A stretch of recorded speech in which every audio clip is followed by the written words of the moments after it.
ঢাকার ফার্ম গেটে এই ছেলেটার সাথে গ্রামের একজনের দেখা। ডাক দিয়ে বলে, ভাই আপনি তো খুবই আরামে আছেন নাই স্যুট প্যান্ট পরে, অথচ আপনার মা আজ কয়েকদিন হলো অসুস্থ, মনে হয় আর বাঁচবে না। স্ত্রীর কাছে অনুমতি চাইতে গেছে যে আমার মা অসুস্থ, শেষ দেখা দেখতে যায়, বলে না ওদের পরিচয় দেওয়া যাবে না।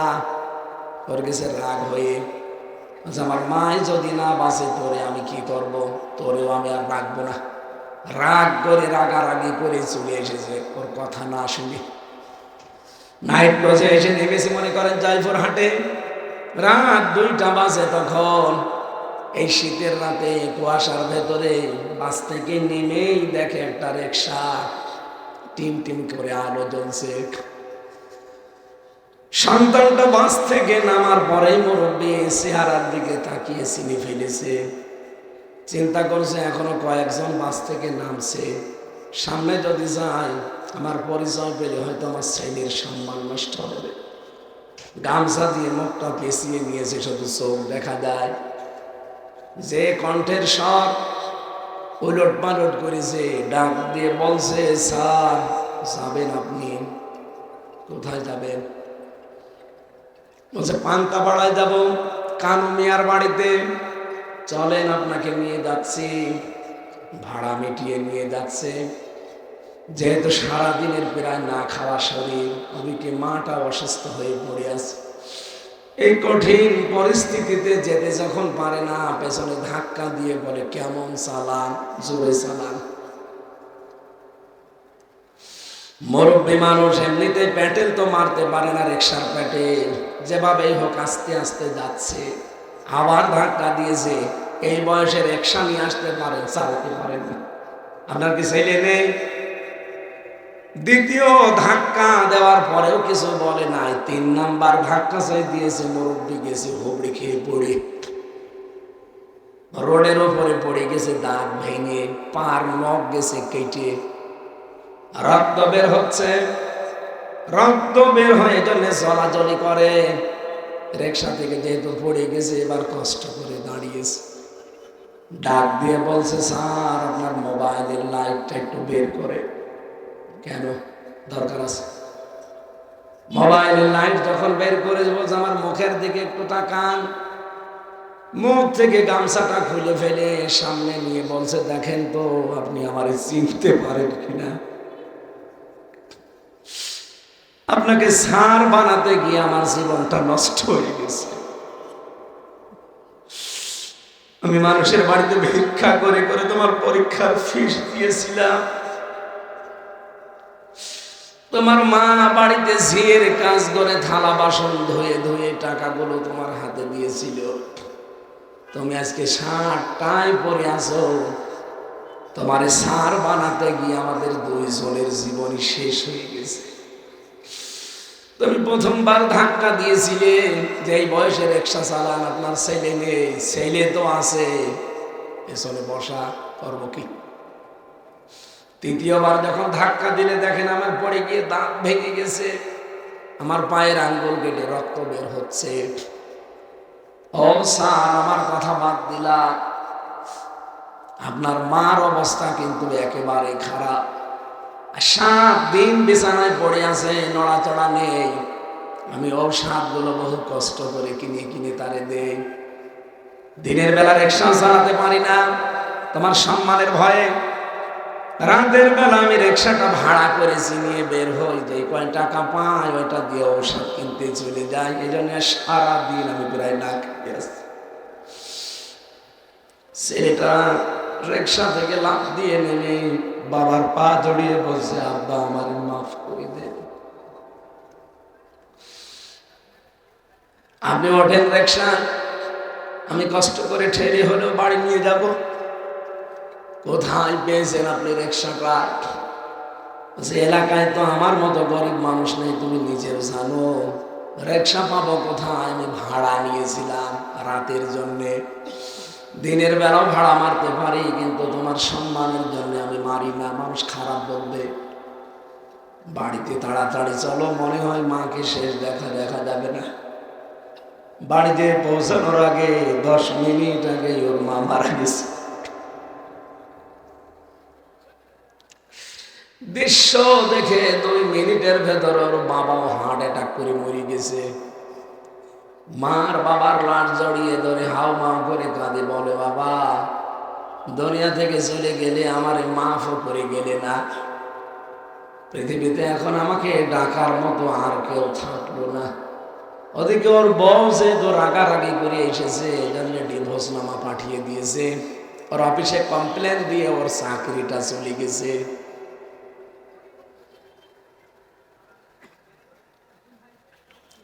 রক্তের সম্পর্ক যদি ছিন্ন হয়ে যায়, আমার এই বন্ধুর মতো অবস্থা হবে আপনারও। পৃথিবীর সব কিছু আপনার থেকে দূরে চলে যাবে, বিভিন্ন ভয় আল্লাহ আপনার ভেতরে ঢুকিয়ে দেবে। আমি যে পয়েন্টে কথা বলছিলাম আপনার মনে আছে কিনা জানি না, এদিকে তাকান। হযরতে খাদিজাতুল কুবরা রাদিয়াল্লাহু তাআলা আনহা তার স্বামীকে প্রথমে এই অভয় দিয়েছিলেন যে ভয় পাবেন না, আপনি রক্তের সম্পর্ক ঠিক রাখেন। সুতরাং যারা রক্তের সম্পর্ক অটুট করবে, ঠিক রাখবে, মজবুত করবে, তাদের কোনো ভয় নেই। আমরা আজকে থেকে এই ইবাদতটা পরিবারে একটু চালু করি। হ্যাঁ, অনেক বড় কারণে হয়তো আমরা পারি না, আমি নিজেও জানি, কিন্তু আমাদের চেষ্টা করা লাগবে। বউ চলে গেলে হয়তো বউ পাওয়া যাবে, মা বাবা যদি একবার চলে যায় তামাম দুনিয়া খুঁজলেও এরকম জিনিস আর পাবেন না। পৃথিবীর যারা ভালোবাসে আমাদেরকে, সবাই কম বেশি ভালোবাসে স্বার্থের কারণে। নিঃস্বার্থভাবে ভালোবাসা পৃথিবীতে আমি কারো পাইনি। শুধু মা আর বাবার ভালোবাসার ভেতরে কোনো স্বার্থ নেই। কথা বলেন না কেন? যে মেয়েটার সাথে আপনার বিয়ে হয়েছে এত ভালোবাসে আপনাকে, আমিও জানি আপনার বউ আপনাকে ভালোবাসে। আপনি বলে যান, হয়তো খুব বেশি হলেও 3 দিন কাঁদবে, 7 দিন না খেয়ে থাকবে, এরপরে আস্তে আস্তে 40 দিনে আপনাকে ভুলে যাবে। 4 মাস 10 দিন পরে তার মা বাবা তাকে নিয়ে দেখবেন অন্য জায়গায় বিয়ে দিয়ে দেবে। 2-3 দিন পরে সেই তার বাবা মার কাছে মোবাইলে বলবে, বাবা ভালোই করেছেন, আপনার আগে জামাই ছাড়া এইটা আরো 100 গুণ ভালো। এই হচ্ছে দুনিয়া।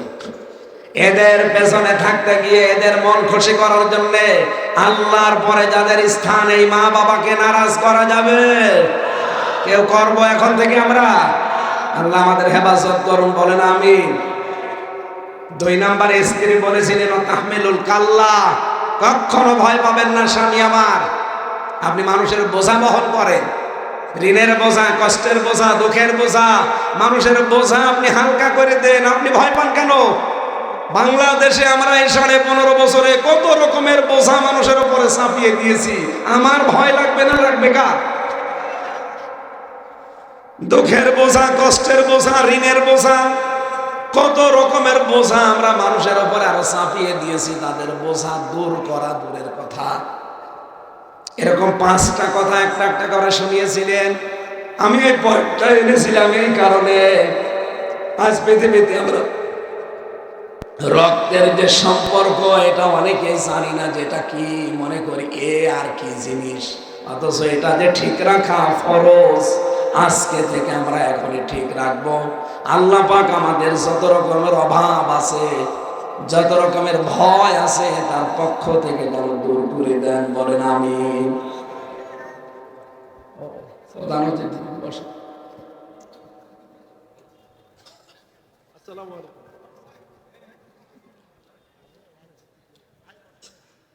আমাদের সাবেক এমপি না, এখানে একটা কথা শুনে, এই 15.5 বছরে যারা এমপি হয়েছে, মন্ত্রী হয়েছে, উপজেলা চেয়ারম্যান হয়েছে, মেয়র হয়েছে, এরা পোস্টারে যেন সাবেক এমপি না দেয়।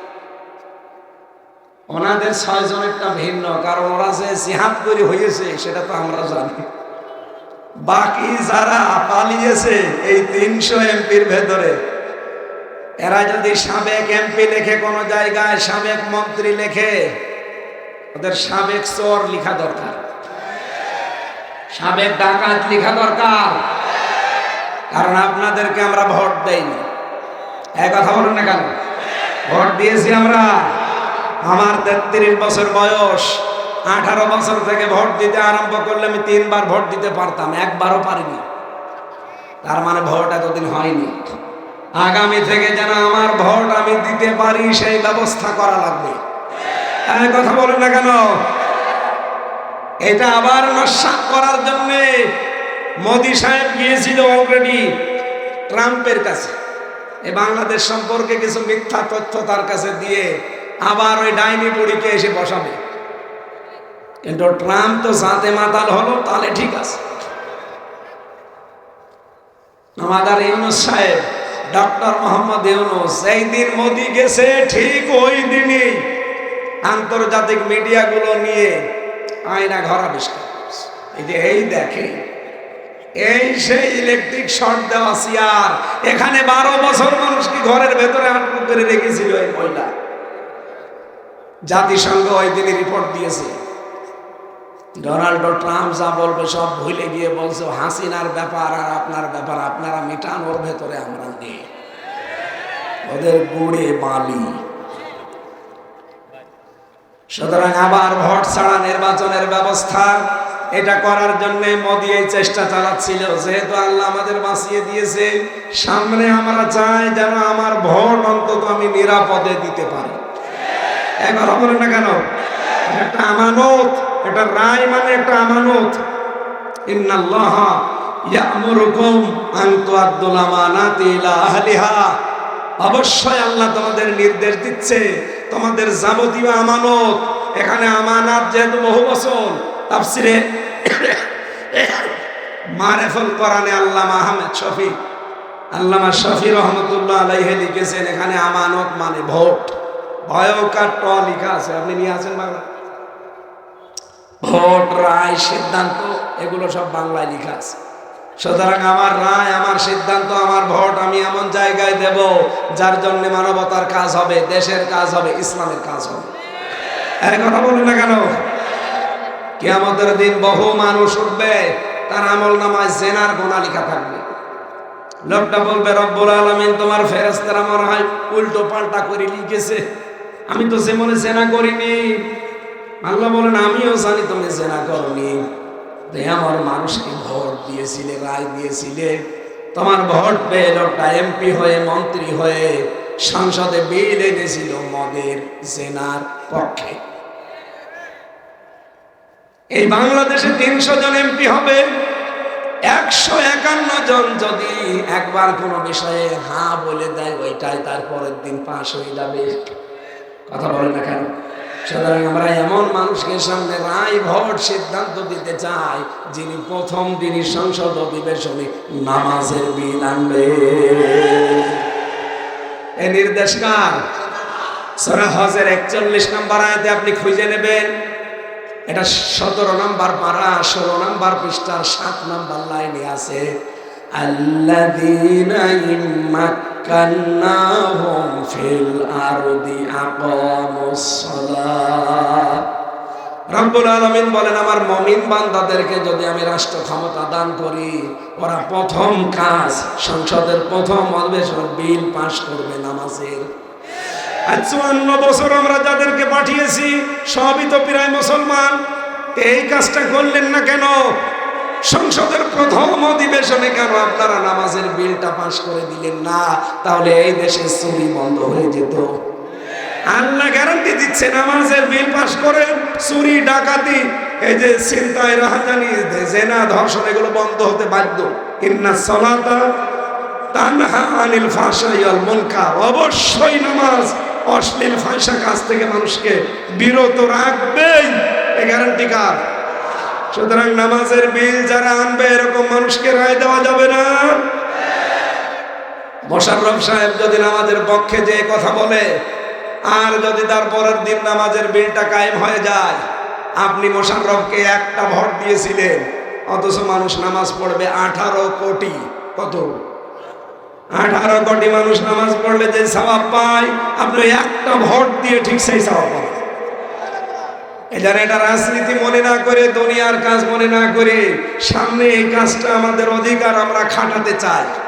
যারা এই জায়গায় কেউ বাধা হয়ে আসতে চান, এবার 15 বছর তো ছিলাম, এবার আর আমরা কাউকে বাধা দিতে দেব না। আমার ভোট আমি দেব, দেখে শুনে বুঝে দেব। কথা বলেন ঠিক কিনা? আল্লাহ রাব্বুল আলামিন চর্মচোখে 56,000 বর্গ মাইল আমরা যেন দেখতে পাই যে রাষ্ট্রীয়ভাবে নামাজ আর যাকাত কায়েম হয়ে গেছে। এই এলাকায় কত মানুষ টাকা ছেড়ে রাখে, 1000 টাকা দেয়, মাসে মাসে 200 টাকা বেশি পায়। এটার নাম কি? এটা মায়ের সাথে জেনা করার গুনাহ হচ্ছে। আর বগুড়াবাসী, মায়ের সাথে জেনা করে কোনো মানুষ নামাজ পড়লে ওর নামাজ হবে? বলেন। তাহলে এই গোনাটা বাংলাদেশ থেকে বিদায় করা লাগবে না? আর এটা তো নিজের ব্যক্তি উদ্যোগে হবে না, এটা যাকাত ভিত্তিক অর্থনীতি কায়েম করা লাগবে। ইসলামী ব্যাংকে যে নিয়ম নীতিগুলো চলছে ইসলামের, যদিও 100% পারফেক্ট না, তারপরেও যে নিয়ম আছে ইসলামের 28টা। ইসলামী অর্থনীতি যারা বসে, মোশারাকা, মোদারাবা, মোরাবাহা, বায়ে সালাম, বায়ে ইস্তেসনা, বায়ে মুআজ্জাল, বায়ে ওয়াহেদা, এরকম 28টা আছে। কয়টা? আমার অর্থনীতির উপর তো আলোচনা না আজকে। এখানে 28টা নিয়ম দিয়ে শুধু ইসলামী ব্যাংক চলবে না, বাংলাদেশের সোনালী, রূপালী, চৈতালি ব্যাংক আছে, ওইটা হবে। এরপরে অগ্রণী, আরো যত রকমের ব্যাংক আছে সব ইসলামী অর্থনীতির এই 28টা নিয়ম মেনে চলা লাগবে। আর এটা চলবে তখন যখন বাংলাদেশে রাষ্ট্রীয়ভাবে যাকাত ভিত্তিক অর্থনীতি কায়েম হবে। এটা তো ফেরেশতারা করে দেবে। হ্যাঁ, এইটাকে আপনি রাজনীতি মনে করে চলে যান কোন কারণে? আপনি যে জেনা করছেন মায়ের সাথে, তাহলে 1 বার 2 বার না 33 বার, অথচ এখানে বহু মানুষ এই গুনায় লিপ্ত। 1000 টাকা ছেড়ে দেয়, মাসে মাসে 200 টাকা বেশি দেয়। এই কারা এগুলো করছেন তারা এই মুহূর্তে সিদ্ধান্ত নেন যে আমি ছেড়ে দেব। যারা যারা ছেড়ে দিতে পারেন হাত তোলেন। এই মুরব্বী মানুষ টাকা ছেড়ে দিয়ে গেছে। কয় টাকা ছেড়েছেন? এদিকে আসেন, আসেন এদিকে। দাঁড়িয়ে মানুষ আপনি নাও যাবেন না, না বুঝে হাত তুলবে কেন? না, এই এলাকায় নেই, এই গোনাটা নেই। তাই কথা বলে না কেন? এই যে অনেকে জমি জায়গা দেয়। 1 বিঘা জমি আমি দিলাম মোশাররফ সাহেবকে, উনি আমাকে 1 লাখ টাকা দিন। যতদিন উনি জমি করে খাবে টাকা ফেরত দেওয়া লাগবে না। যখন 2 বছর 5 বছর যখন জমি ফেরত নেবে তখন আমি টাকা দিয়ে দেব। এটার নাম কি? কট। এ কট খাওয়া, কট জায়েজ। এ কট তো কটই, এইটা জায়েজ নেই ভাই। এটা যারা করছেন আপনি কিন্তু জেনার গোনা হচ্ছে আমল নামায়, এটা ছেড়ে দেওয়া লাগবে। সত্যি করে বলবেন, এখানে অন্ধকার আছে, দেখা যাচ্ছে না। কে কে এই কটে আছেন? হাত তোলেন তো। না আছে, ওই যে 1 2 3 4 যাক আছে, কয়েকজন আছে। সত্যি কথা বলেছেন, আলহামদুলিল্লাহ ভাই, এটা ছেড়ে দেওয়া লাগবে। আপনি না খেয়ে মরে যান, দরকার হয় আপনি না খেয়ে মরে যান, অন্য কিছু চেষ্টা করেন, এটা বন্ধ করেন। আর এটা যদি জায়েজ করে নিতে হয় 2টা পদ্ধতি আছে, বলবো। যতদিন মোশাররফ সাহেব এই জমি করে খাবে ততদিন ওনাকে এই যে দেশের যে খাজনার সিস্টেম আছে সরকারকে দেওয়া লাগে বছরে বছরে। 1 বিঘা জমিতে কত? আমি জেলে যাওয়ার আগে 20 সালে জানতাম 67 টাকা। 1 বিঘা জমিতে খাজনা আসে কয় টাকা? 67। এখন হয়তো বাড়তে পারে, খুব বেশি বাড়বে না, হয়তো 70 টাকা হতে পারে। এই টাকাটা যেই কয় বছর উনি জমি করে খাবে ওই টাকা ওনারে দেওয়া লাগবে। 2 নম্বরে যখন উনি আমার কাছ থেকে টাকা ফেরত নেবে 1 লাখ, তখন 8 থেকে 10,000 টাকা কম নেবে। আমি জানি আপনারা এটা মানবেন না, কারণ এটা লস হবে। এই লাভ লসের মালিক কে বলেন তো? আপনার লাভ হলো লস হলে আল্লাহর বিধান আগে, তারপরে তো লাভ লস। 1 লোক গরু বিক্রি না করে নিয়ে আসতেছে, ডাকাতদের কাছে ধরা। চাচা গরু বিক্রি করেননি? বলছে বাবাজি দাম পাইনি। বলছে দাম পাওয়ার দরকার কি, টাকা তো আমরা নেব। আপনার লাভ হোক লস হোক আপনি বিক্রি করে দেবেন, টাকা তো আপনি বাড়ি নিয়ে যেতে পারবেন না, টাকা তো আমাদের। আপনার লস হোক লাভ হোক ওইটা দেখার দরকার নেই, বিধানকার। যদি এই কট সিস্টেম জায়েজ করে নিতে চান এই 2টা শর্ত মানা লাগবে। এরপরে আরো 2টা আছে, খাই খালাসি আছে। এই এলাকায় কি বলে আমি জানি না।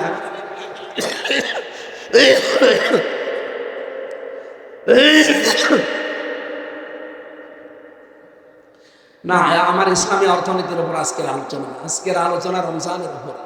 আমি তেলাওয়াত করেছিলাম সূরা বাকারার 183 নম্বর আয়াত, রমজান কি দিতে আসে, কিন্তু সে বিষয়ে তো যেতেই পারলাম না। খাদিজাতুল কুবরার এক হাদিসে আমার 1 ঘন্টা ছুটে গেছে। এদিকে আর মাহফিল আছে রাতে, 28 তারিখে আছে বগুড়া, 28 তারিখে ডমনপুকুর কামিল মাদ্রাসা। আর আছে, আর কোনো জায়গায় আছে আপনার আশপাশে নেই? এত মাহফিল দিয়ে কি করেন আপনি?